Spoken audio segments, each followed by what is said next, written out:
Operation Sindoor. ಸ್ನೇಹಿತರೆ, ನಮ್ಮ video ನೋಡುತ್ತಿದ್ದರೆ ದಯವಿಟ್ಟು ನಮ್ಮ ಚಾನೆಲ್ ಅನ್ನು ಸಬ್ಸ್ಕ್ರೈಬ್ ಮಾಡಿ. ನಿಮ್ಮ ಬೆಂಬಲವೇ ನಮ್ಮ ಶಕ್ತಿ. ಪ್ರತಿಯೊಂದು ಸಬ್ಸ್ಕ್ರಿಪ್ಷನ್ ನಮ್ಮನ್ನು ಇನ್ನಷ್ಟು ಉತ್ತಮ ವಿಷಯಗಳನ್ನು ತಯಾರಿಸಲು ಪ್ರೇರೇಪಿಸುತ್ತದೆ. ಹಾಗಾಗಿ ಸಬ್ಸ್ಕ್ರೈಬ್ ಮಾಡುವುದನ್ನು ಮರೆಯಬೇಡಿ.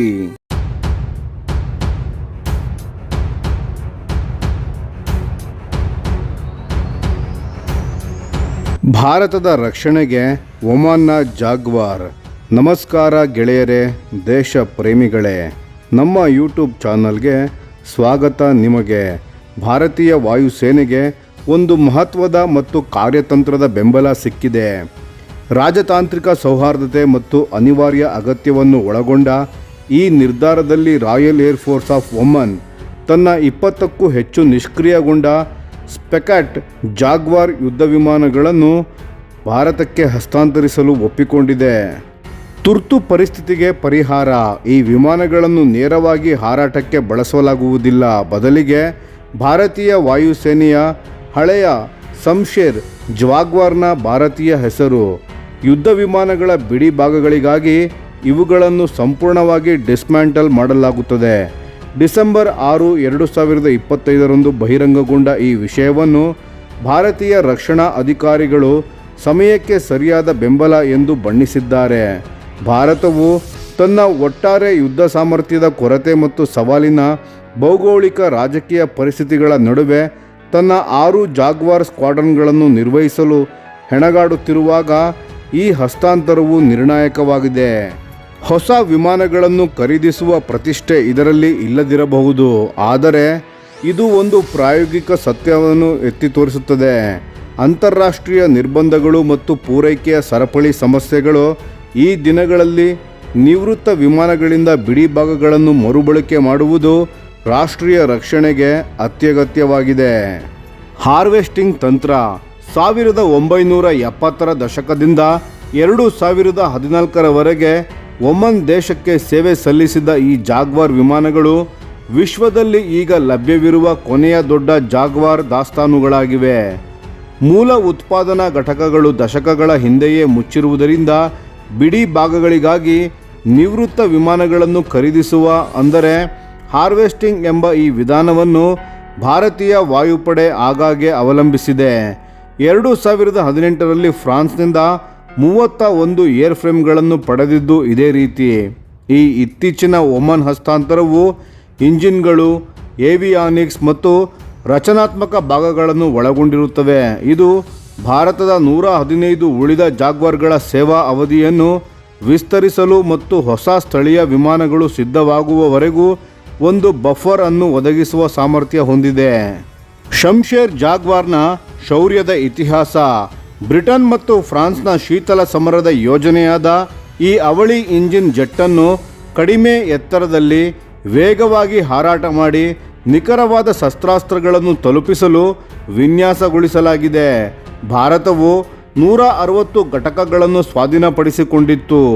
ಅವುಗಳಲ್ಲಿ ಹೆಚ್ಚಿನವು ಬೆಂಗಳೂರಿನ HAL ಅಡಿಯಲ್ಲಿ ಲೈಸೆನ್ಸ್ ಪಡೆದು ನಿರ್ಮಿಸಲ್ಪಟ್ಟಿವೆ.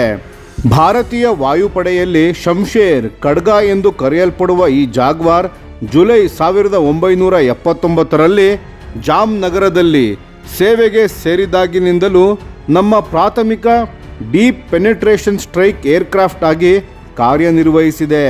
ಜಾಗ್ವಾರ್ನ ಕಾರ್ಯಾಚರಣೆಯ ಇತಿಹಾಸವು ಪ್ರಸಿದ್ಧವಾಗಿದೆ. 1999ರ ಕಾರ್ಗಿಲ್ ಯುದ್ಧದ ಸಮಯದಲ್ಲಿ ನಂಬರ್ 5ನೇ ಸ್ಕ್ವಾಡ್ರನ್ನ ಟಸ್ಕರ್ಸ್ 1500ಕ್ಕೂ ಹೆಚ್ಚು ವಿಮಾನ ಹಾರಾಟಗಳನ್ನು, ಸಾರ್ಟೀಸ್ಗಳನ್ನು ನಡೆಸಿದರೂ ಯಾವುದೇ ನಷ್ಟವನ್ನು ಅನುಭವಿಸಲಿಲ್ಲ. ಇದು ವಿಮಾನದ ದಕ್ಷತೆ ಮತ್ತು ನಮ್ಮ ಪೈಲಟ್ಗಳ ಸಾಮರ್ಥ್ಯವನ್ನು ತೋರಿಸುತ್ತದೆ. ಇಂದು ಬ್ರಿಟನ್, ಫ್ರಾನ್ಸ್ ಮತ್ತು ಈಕ್ವೆಡಾರ್ ತಮ್ಮ ಜಾಗ್ವಾರ್ಗಳನ್ನು ನಿವೃತ್ತಗೊಳಿಸಿದರೂ ಭಾರತವು ವಿಶ್ವದಲ್ಲಿ ಇದರ ಏಕೈಕ ನಿರ್ವಾಹಕನಾಗಿ ಇಂದಿಗೂ ಉಳಿದಿದೆ. ಭಾರತವು 70% ಮೆಚ್ಚುವಂತಹ ಸೇವಾ ದರವನ್ನು ಕಾಯ್ದುಕೊಂಡಿದೆ.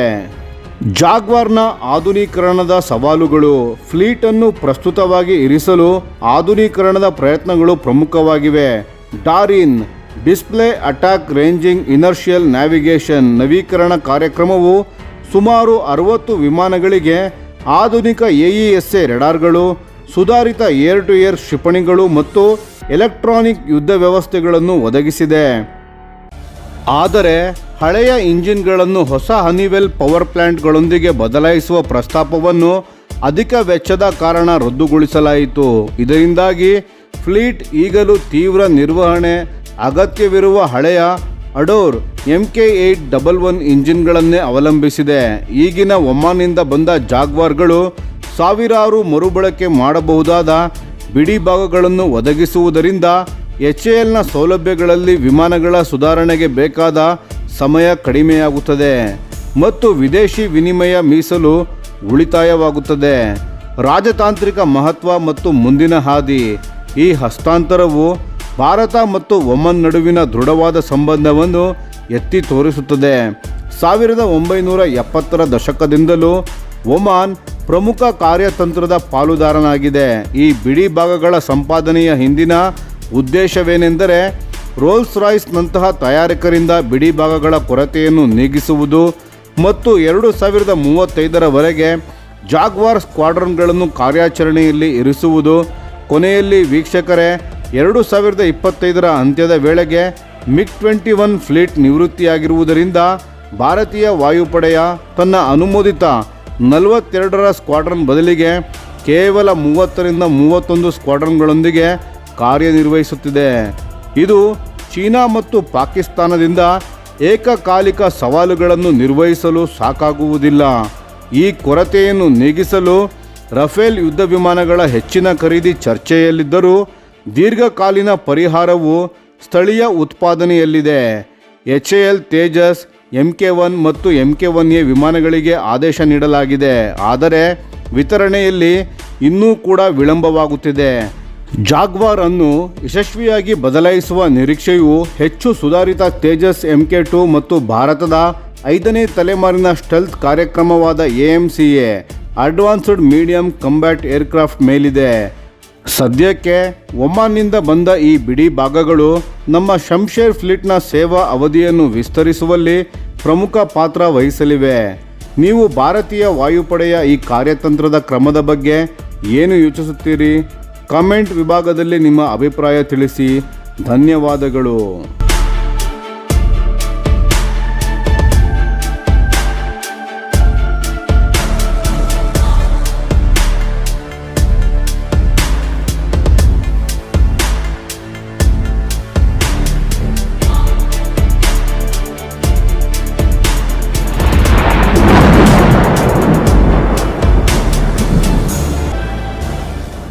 ಈ ವಿಡಿಯೋ ನಿಮಗೆ ಇಷ್ಟವಾಗಿದ್ದರೆ ಲೈಕ್ ಮಾಡಿ ಮತ್ತು ನಮ್ಮ ಚಾನೆಲನ್ನು ಸಬ್ಸ್ಕ್ರೈಬ್ ಮಾಡಿ ಹಾಗೂ ಬೆಲ್ ಐಕಾನ್ ಒತ್ತಿ. ಯಾವ ಅಪ್ಡೇಟ್ಗೂ ಮಿಸ್ ಆಗಬೇಡಿ. ಡಿಫೆನ್ಸ್ ಸುದ್ದಿಗಳನ್ನು ತ್ವರಿತವಾಗಿ ಪಡೆಯಿರಿ. ನಿಮ್ಮ ಬೆಂಬಲವೇ ನಮ್ಮ ಶಕ್ತಿ. ಭಾರತ ಬಲಿಷ್ಠವಾಗಲಿ ಎಂದು ಆಶಿಸುತ್ತಾ ಭಾರತ ಮಾತೆಗೆ ಜೈ. ಧನ್ಯವಾದಗಳು.